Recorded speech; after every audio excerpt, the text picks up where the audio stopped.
Welcome to Isaac Rebirth. This is episode 6, and before I recorded this run, I had run a quick poll one night in order to let people decide which character I'd play as, and somehow people decided to vote Azazel. Because, well, he's the most overpowered character of the entire game. He flies, he starts with a short-range brimstone attack that you'd think would be a disadvantage, except that it still hits for a huge truckload of damage. And finally, he's the strongest character of the entire game in terms of damage as the game starts. Basically, the way that damage scales into this game in order to decide on which character is stronger than the other is that every character starts with a base damage value of 3.5, but in order to make the strengths of the character change, well, there's a multiplier of damage, and basically Azazel has the highest damage multiplier of the entire game with 1.5. The closest one is like Judas with something like 1.35. And considering that Brimstone hits something like 13 times with one single laser blast, well, that's pretty much gonna equate to things are going to horribly die as soon as you shoot on them. This is a character that you can easily win without having any kind of damage boosting at all. So it's about time that we see how we fare with this character. And yeah, by the time I just got done with this whole preamble or whatever the hell it is, well, we're already on level 2. It didn't even take us a minute to get through the first floor of the game. That's how ridiculous this character is. That's pretty much the ideal character of the game in order to do speedruns or get no-hit achievements, because with some practice you'll be able to clear any floor in the game without getting hit, and honestly the only reason why I got hit is because, well, I suck. And besides, you starting without any red hearts shouldn't really be a huge disadvantage, because usually in a run you'll find plenty of items that will give you extra hearts, so it's kind of a no-brainer. So yeah, the first item that we had into this run was Chemical Peel, and basically this is an item that boosts your damage. Okay, so I guess we're going right to the boss. Thank you, Telepil, for speeding the whole process of the game. But yeah, Chemical Peel raises your damage for like half of the shots that you do. And once again, because Azazel's damage multiplier is so high, that means that we get a shit ton of extra damage at our disposal right here. I wish that I will be able to pick up this item, because it will further boost our damage, but if I picked it up I will die because I will not have enough hearts. Or will I? Honestly, I'm starting to think about it, and I probably could have picked it up. Okay, so Anarchist Cookbook. Because I have no bomb, I figure I might as well just use it in order to check out what's hidden into the mushrooms. And yeah, might as well pick up 9 volt, because who knows whenever it'll get useful. I mean, probably not with this one item, because it's kind of a gamble to use it. Okay, at least I managed to get half of the mushroom, but I still have the 2 over there in order to get rid of. Yeah, Emetesis is kind of a neat pill, and one of the stranger ones, because it'll put you to 1 red heart and it'll spawn a shit ton of red hearts onto the floor, no matter how much of them you drain or not. Oh my god! Yeah, I'm sorry, but Anarchist Cookbook, you're not reliable in the slightest to hit a single target, so at this point I'd rather just pick up the bean in order to be able to reliably fart on enemies.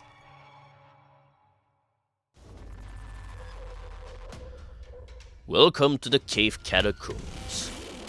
Unfortunately, I kinda dislike how come it's kinda hard to see what's the difference between the catacombs and the caves apart from like the music. Honestly, on a visual standpoint, I can't really see it. I mean, it's probably like the skull pillars that you see into the wall, but other than that, it doesn't really feel as if you're in a new location. But with that said, you'll see it with the new enemies, and yeah, unfortunately I messed up my part. But yeah, you might have noticed that our power meter for her beam was slowly rising even though that we were in the middle of a battle. Well, this is what the 9 volt also does.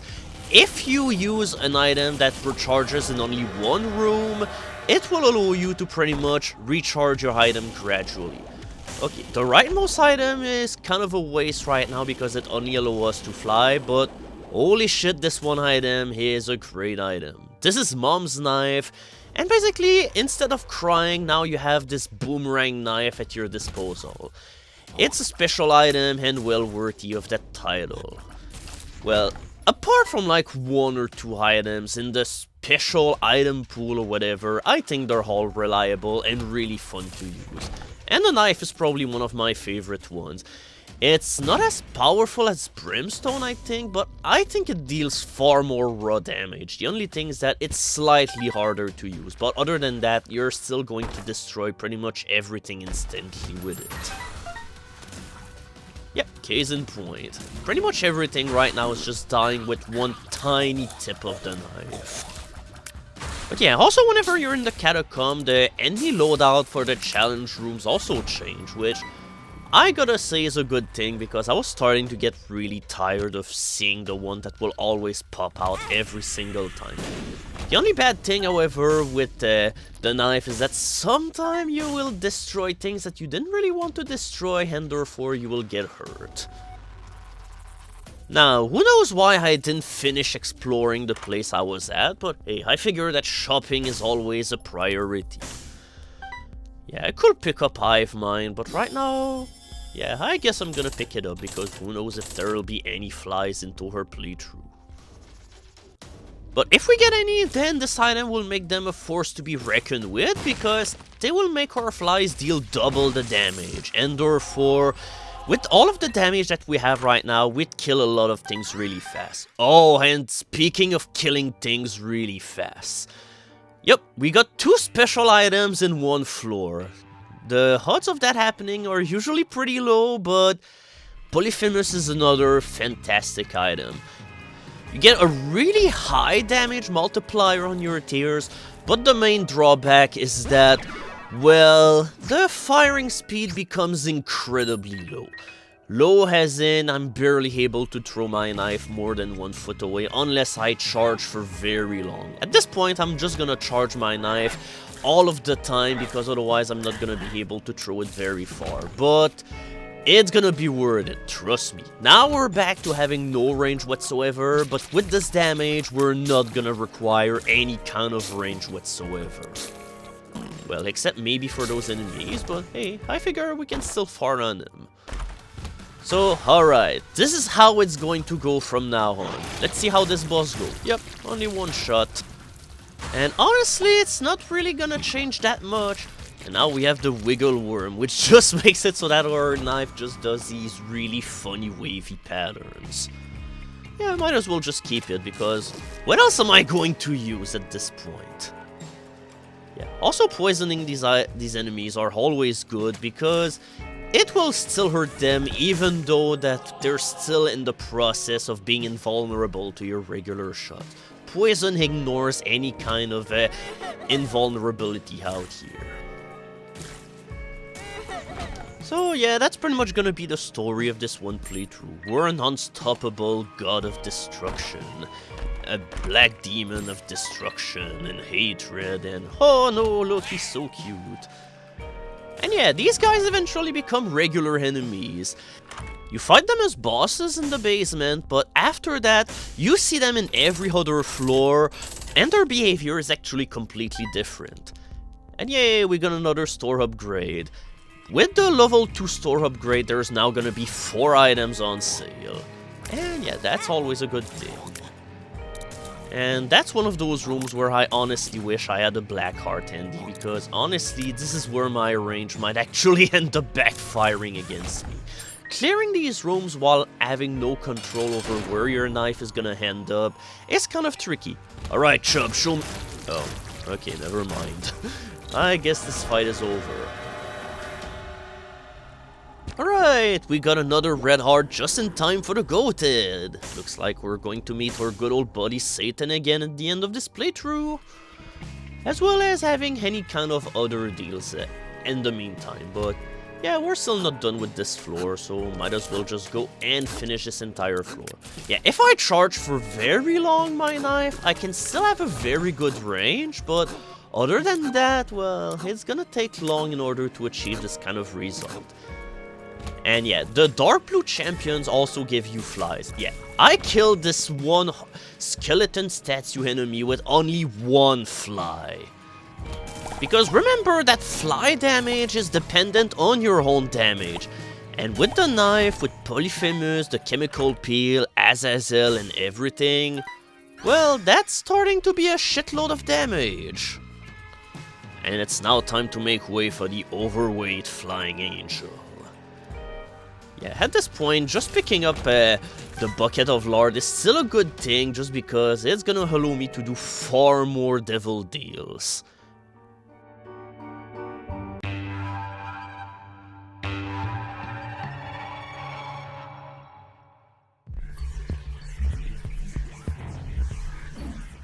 Yeah, don't ask me why I'm keeping my moon card handy instead of just outright using it.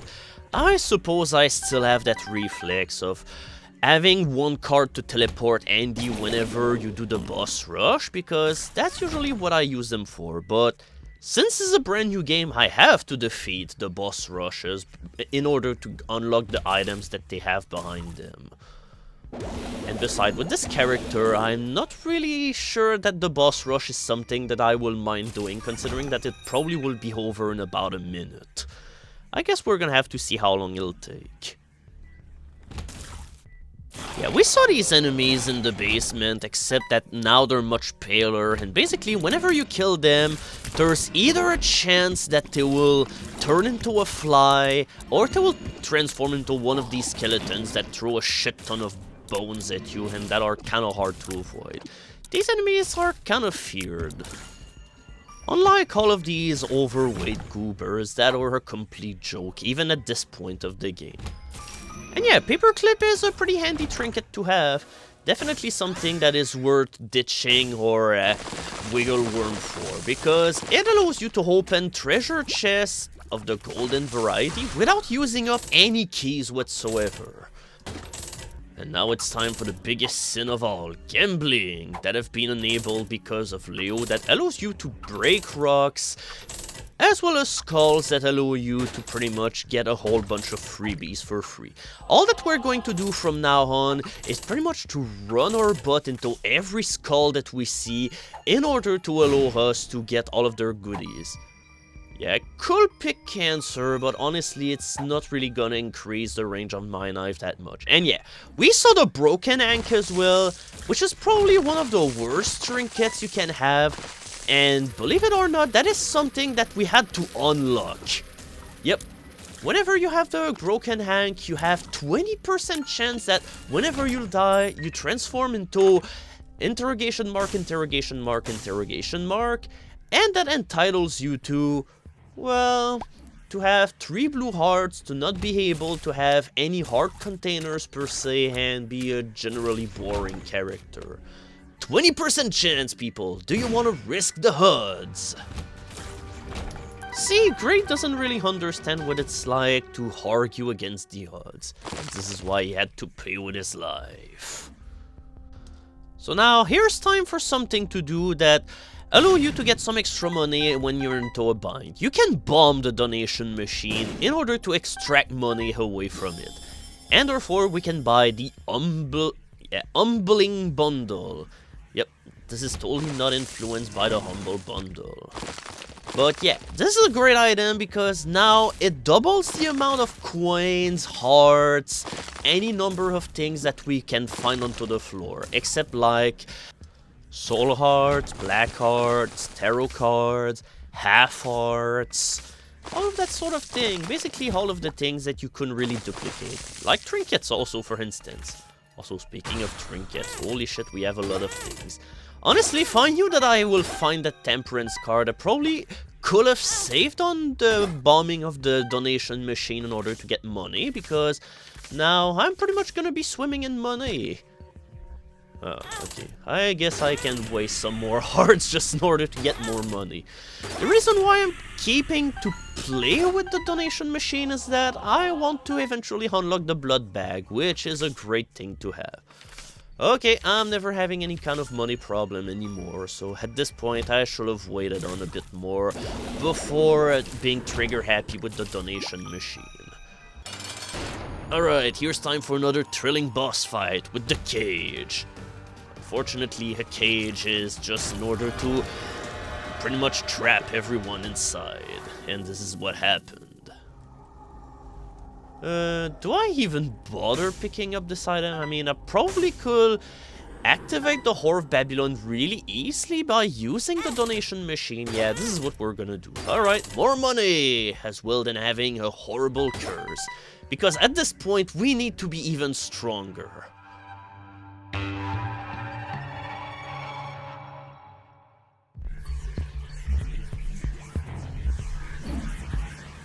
So, just in case that you forgot, the time span in which we must reach Mom and kill her is 20 minutes in order to get to the boss rush. So, I figure we need some kind of haste. Nah, whatever. I guess we're just gonna take our time here. More so that, well, oh shit, I just ruined Whore of Babylon for me. What am I going to do now? This is such a cryptic thing that I have absolutely no hope of ever defeating, but the bad thing now is that I'm slower, so... Okay, do I have time to play with the beggar? I guess I do, because I still have a shit ton of money. Alright, I guess we're just going to do this, just in order to see what we get. Okay, nothing too thrilling. I bet I could use a Matesis in order to... Oh, okay, or... Oh, and we unlocked Krampus because we did enough devil deals. Honestly, I probably should have bought Sister Maggie too, not because she's useful, but because it will allow me to just have permanent Whore of Babylon going on for me, because at this point, it's not as if I need any kind of hearts. Honestly, that was a poor decision on my side here. Oh, alright, I suppose I could use another moon card just in order to see what we get. Alright, more money! We obviously need it, but yeah, now you're sort of see how powerful the Humble Bundle can be, because if we had the ability to donate money at the store, because we are not able to do so anymore because we broke the machine just as we finally managed to get the thing working, but yeah, we would pretty much be able to fill it all up if it didn't fuck up all of the time whenever you insert money in. Also, whenever you have any kind of item that allows you to spontaneously destroy rocks, there's like 2 of them in the game. One of them is Leo, and the other one is the Thunder Ties. Also, once again, this is totally counterproductive, but at this point I'm also doing this in order to unlock another item, because you do get something out of playing not the slot game, but the shell game with the beggar here. Alright, I suppose we're just gonna get rid of all of the hearts over here and just... Yeah, at this point I think it's more wiser to do this. Okay, or I guess I'm gonna drag this along just because it's a new item. Spider Butt is one of these items that, I don't know, I swear that at one point it was stronger than this, but... Yeah, it's not the best item out here, but it can sometimes get you out of gems by slowing everybody down like that. If you remember correctly, the blue map was one of the first items that we unlocked by donating money at the shop. This one allows you to see the location of every secret room on the map, and including the super secret room. Yep, it was so worth it. Alright, so time to go on to the next scene. At this point, I think the only thing that remains is to fight the boss. We're probably just gonna barely make it with like 2 minutes of spare, but yeah, just look at how hard the fight will be. Yep, that was the mom fight, hope you enjoyed. And now that was exactly what we needed, something in order to make us even faster, so now we can pretty much afford to be a whole lot fancier with our knife now. Oh, and here's Proptosis again, but I already have Polyphemus, so I doubt it's worth it, so let's pick that instead. Yep, I picked the mulligan, and therefore I am the Lord of the Flies. Because I managed to get 3 fly team items in the entire game. And basically what it does is it allows you to turn fly enemies completely unhostile, and they will all be attracted toward you and become blue flies. And finally it gives you the power to fly if you don't have this power already. All in all, it's kind of underwhelming. It's kind of weird that there's an achievement for this and not toward Guppy itself, because honestly I think Guppy is far more spectacular than this. But I guess we're gonna have to deal with it. And yeah, earlier in the playthrough I asked myself this one question. How long will it take in order to make it through the boss rush? Well, that's what we're going to see. This is why there's a timer down here. Considering that almost every single boss dies in only one hit, there's only going to be a few problematic fights in the whole lot, and we're pretty much going to be done with this pretty much instantly. Yeah, we're already more than halfway done, and we're only 1 minute in. These are pretty much the only two that might survive a knife shot in the face, and even then that was a total and blatant lie. Yeah, this boss doesn't really have a whole lot of HP, considering that whenever he died, there was still almost the entirety of the health bar remaining. Yeah, these guys also are total chump. At this point, everything is a total chump with this one loadout. It's like, there's not even any kind of use to talk about any of these bosses because they die before they can even do anything. Yep. He dismounted from his mount and tried to attack me with it. Who cares? It's not as if it's gonna matter. Nobody's gonna remember about this. Oh, come on. That was really embarrassing. How did that happen? Alright, at this point, we probably could just go and get rid of... Oh, alright. Now it's the time. We can finally get rid of the final red heart that we have, because we got the meter, which increases the chances of us getting soul hearts. So at this point, there's no reason for us to even have regular red hearts anymore. We're just going to tank all of the damage with our soul hearts, and that's the way it's gonna go from now on. Alright, I just went through an entire boss rush, so at this point I'm still completely pumped up. Let's keep destroying worms. It's like, that's pretty much a testament to the power of these two items, as well than Azazel, I guess, because at this point it's still pretty much a thing of, well, you know what, we have this one loadout that will murder every single room of the game instantly. Yeah, you gotta be careful, however, whenever you ram these weird tentacle-looking rocks, because these will damage you whenever you run onto them or bomb them. Oh, yeah. See what we mean with the meter spawning soul hearts. Now, we're gonna have a shit ton more of these, and I'm pretty sure things will further be... oh, okay, I suppose I activated too late or too early, and it's kind of a shame because this is a room where the spider butt will have been useful. But hey, at this point, we're still gonna do with what we have. And yeah, usually whenever you're into the womb and the boss room has like 2 rooms, that usually means one or two things. The boss will either be Mr. Fred, or it's going to be one of those elusive double trouble encounters.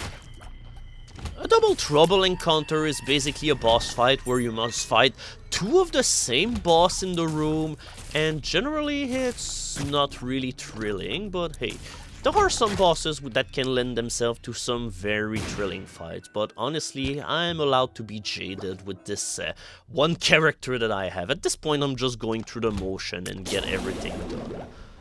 And I probably could have used the spider butt just in order to insta-kill these things. Oh, speak of the devil, it's a double trouble indeed. And look at how hard it is. Oops, I still got hit regardless. Good job. And here we go, more damage, because we still need all that we need. This run certainly is going places. And yeah, I could have taken the Book of Belial in order to get even more damage, but at this point it's complete overkill. We don't need that, and besides, we already are assured devil rooms on every floor, so it's not as if it's gonna do anything purposeful for us. And at this point, I probably could skip some of the traveling that I have to do by simply using the moon card, or... I guess I could do it here, because then I will not have to do the boss rush. Nah, probably still... Okay, I guess I'm not gonna do it. Alright, we almost have an entire dollar, so it's time to just play the slots until something good happens. No! Okay, I guess it's over. Even the slot machine don't want me to deal with them. That's kind of a tragedy.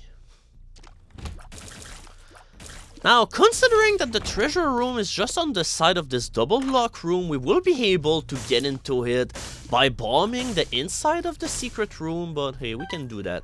Alright, now here's a terrible idea. We're gonna reroll the perfectly fine loadout that I have with what I have right now. Oh my goodness. This is an interesting run. This is gonna get really bad.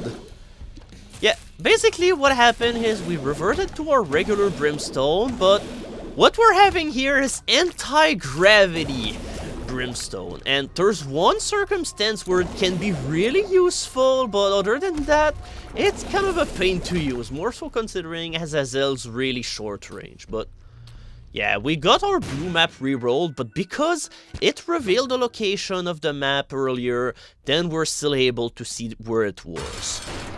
Alright, so I guess we're gonna kill the boss. I'm not entirely sure what's our damage anymore, but at this point we're just gonna see what we have.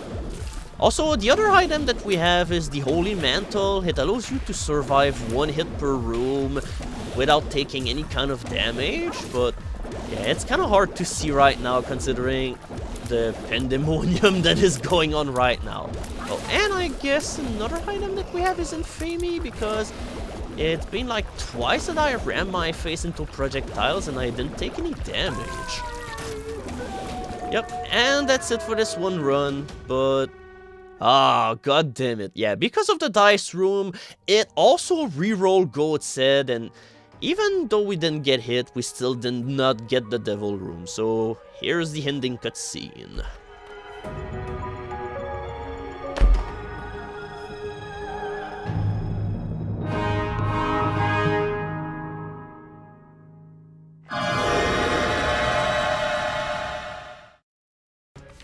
Isaac, that's not really how a wire coat hanger works. At this point, you're just asking for trouble all by yourself. So that's our 4th victory against Mom's Art, and it's time to get some more. But first, we're gonna take a sidetrack in the challenges list in order to tackle Challenge 3, Head Trauma.